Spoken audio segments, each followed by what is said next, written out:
and I invite her to address the second committee. Your Excellency, you have the floor.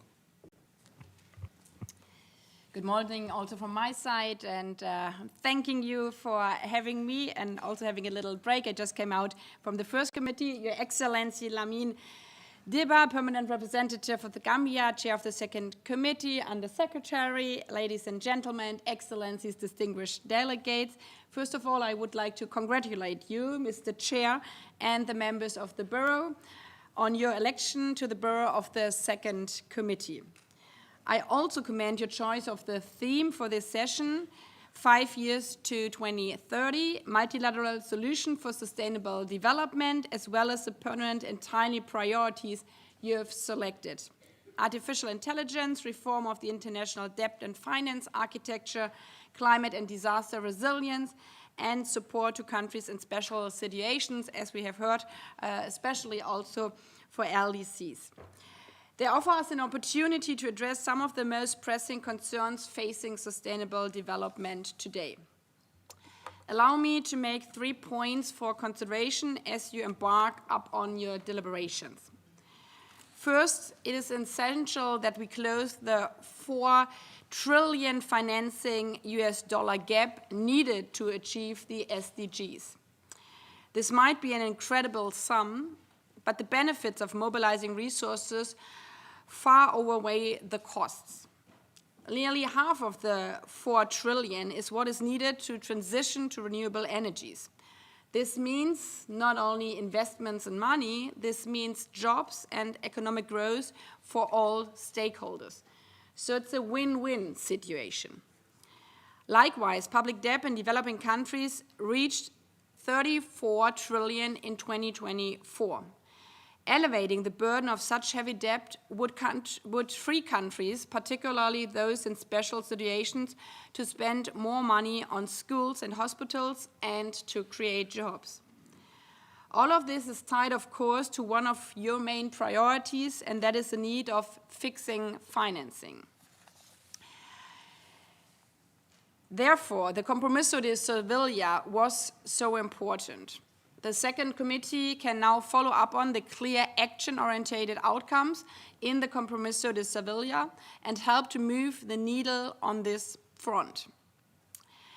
Second, we need to close the access gap in technological developments, including AI. While millions of us are benefiting from existing technological developments, hundreds of millions or more remain critically offline. The digital divide risks becoming a digital canyon. The Second Committee can build on the recent global dialogue on artificial intelligence governance and call for policy and practical considerations that close the gap and empower people and communities.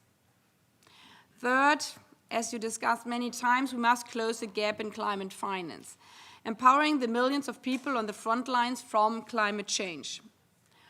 While again progress was delivered at COP27 with the Loss and Damage Fund, the reality is that adaptation remains deeply underfunded. We need to halt the cycle of heavy GDP losses associated with climate disasters, which currently amount to around $200 billion per year. Again, the Second Committee can support momentum on these files by adding to calls for stronger, more ambitious climate targets and enhancing financing targets for adaptation, especially on the eve of Belém. Excellencies, but this is now the committee season and not high-level week anymore, so this is really the working season. So this was the easy part of my short intervention here, because we all share it, the assessment. I would now like to turn a bit more in my role as a PGA in this extraordinary session on the harder issues. Because we can all agree that these trillions and billions are needed to accelerate sustainable development and boost climate resilience. However, we cannot delude ourselves into thinking this is business as usual. We live in a world, and we have also heard it over high-level week, that some question the obvious. We live in the world where people say out there, well, you promised great things, but we didn't see anything on delivery. We live in a world where, on the other hand, the climate crisis does not care if you deny it, because CO2 does not have any border and does not have any passport and therefore does not stop at any border.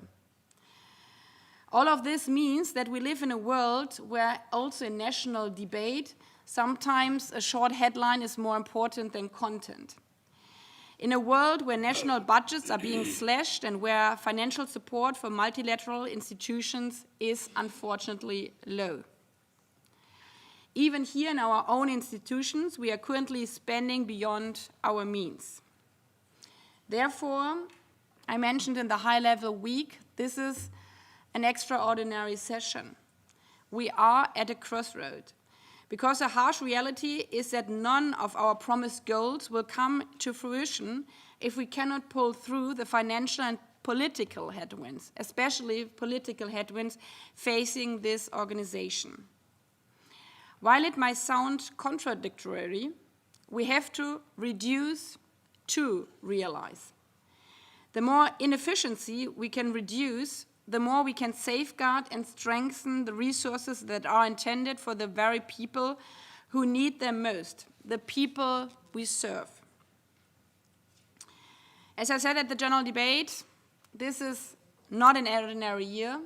However, we can make it if we are understanding that we are all better together. So this is not about the regular committee work, but this is about a moment where I would like to encourage all delegations and also here, if the experts are in the room, to encourage all of you to come back to your capitals as well, that the committee deliberations as well as the processes of the ADS sessions are bigger than just the resolution result. It's really about the future of this institution. They are highly connected to the reform to the UNAID process.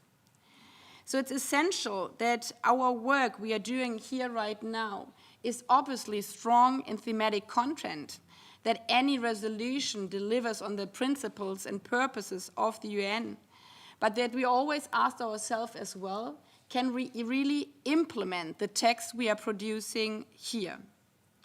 We put it in the resolution of the General Assembly on the working methods during the ADS session, which underlined that we have to make our work more efficient and more effective. The resolution furthermore strongly encourages member states to reduce the frequency, length, and numbers of resolutions. We must therefore think carefully before producing text that we have always the question in mind, does it still make sense if we copy and paste from the resolution 1 year or even 20 years ago? Or is there maybe in these times of artificial intelligence a way more effective way than an SG report, which in some of the cases is not even funded? So with every paragraph you're discussing here, I would like to ask yourself, does it really save not only money, but increases the chances that we can deliver on the ground on the SDGs? While the SDGs may be off track and financing still is out of reach, I would also like to underline, after saying now a bit the realistic situation we are having right now, that we made it so many times before when this institution was under pressure. We had skyrocketed sustainable development achievements. Remember the 110 million more children and youth who are in school now because of the work of the United Nations, because of your work here in this committee. 1.5 billion people have been lifted out of poverty since 1990. 1.5 billion people. Global HIV rates have dropped by 40% since 2010. And we are reaching near universal access to electricity. With renewable energies emerging, new technologies could help to deliver on the SDGs. So therefore, the crucial question is again, can we resonate again behind our understanding that we are better off together? And how can we keep the successes from the past by changing, by reforming, but also by benefiting from all of it together. How do we, as your theme states, race to the finishing line of 2030?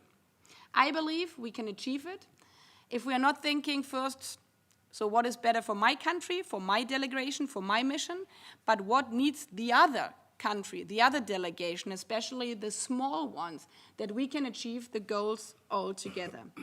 In this regard, I would like to thank you for the last weeks of this nearly beginning of the 80th session, and I'm looking forward to working together with you, always in the understanding that we are better off together. I thank you, dear Chair.